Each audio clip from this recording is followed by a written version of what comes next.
Okay, so a light worker really is someone who really feels this desire to make a big difference in the world and to bring more light, right? Work with light, bring more light to the planet. Now, we might often think of this as being someone who is a healer or a channel, maybe an energy healer, someone like that. But light worker could also be someone who actually is, working in the corporate realm or in some other kind of industry, but is actually feels this, that they have an energy and a frequency that they're bringing that is here to raise consciousness and really elevate the planet and support others to, I guess, really experience more of themselves as spiritual beings here on the earth. So a common thing with light workers is that they may have a sense that they're not really from here.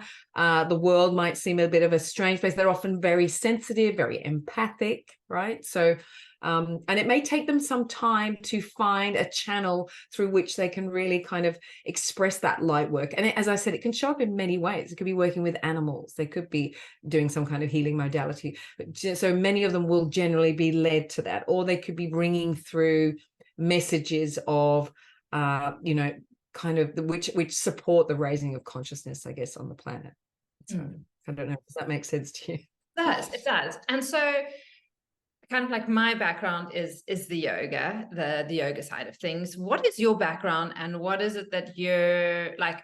When did you figure out that you're a light worker, or that you're stepping into this? Like when did this all happen? Yeah. How did this happen for you? Well, as a child, I definitely had a bit of a sense of like, what is this place? And I don't really feel, this feels like kind of somewhere that I'm not really from here, and had a very questioning mind. As I got kind of into my teens, I started to sort of become a little bit of a spiritual seeker, and, I went through the kind of, church upbringing and didn't feel very excited about that. And then actually I got into devotional chanting. I always loved singing, and I particularly loved singing as a way to sort of connect to the sacred. So when I discovered, through yoga, I discovered devotional chanting, kirtan, and that really was a massive heart opening for me. I remember just sitting in, I think I was actually just in a kind of a yoga teachings workshop at that point, actually, and had a real just a real sense of my soul coming home and a sense of belonging.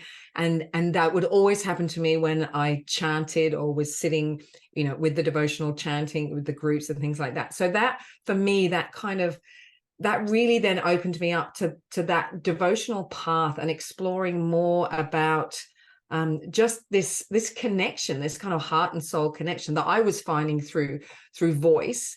And then that then led me to then starting to learn more about healing modalities, energy healing. And eventually I ended up learning how to actually channel sound through my voice. So I am a sound healer. I channel what's known as light language, right? So a lot of this would be familiar to light workers, and it's becoming more prevalent where it's really a healing sound frequency. And I do work with other instruments and things. I run meditation and sound healing classes. So but using my voice, which was a massive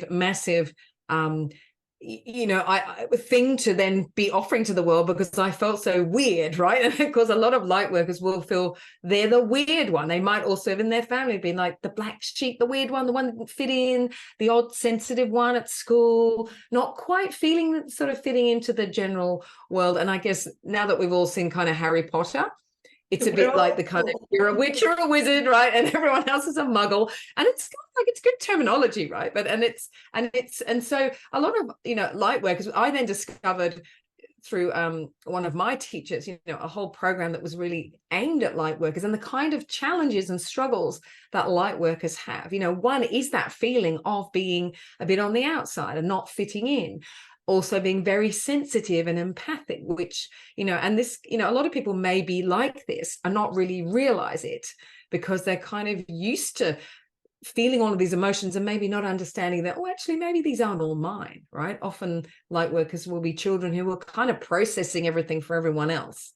And this can be such a great skill if you become a healer, right? So now that kind of extra sensitivity is really great, because as I'm tuning into clients, I work one-to-one, work in groups as well. But, but it can be very hard to start with, to really find your place and find how you can really kind of express, I guess, your dharma, we would say in the yoga terminology, you know, how you kind of channel these abilities and this desire to really make a difference and to, you know, elevate consciousness on the planet and help others to heal and really feel their own light. So, you know, a light worker, really just someone who's bringing through some kind of positive energy for healing and transformation on the planet.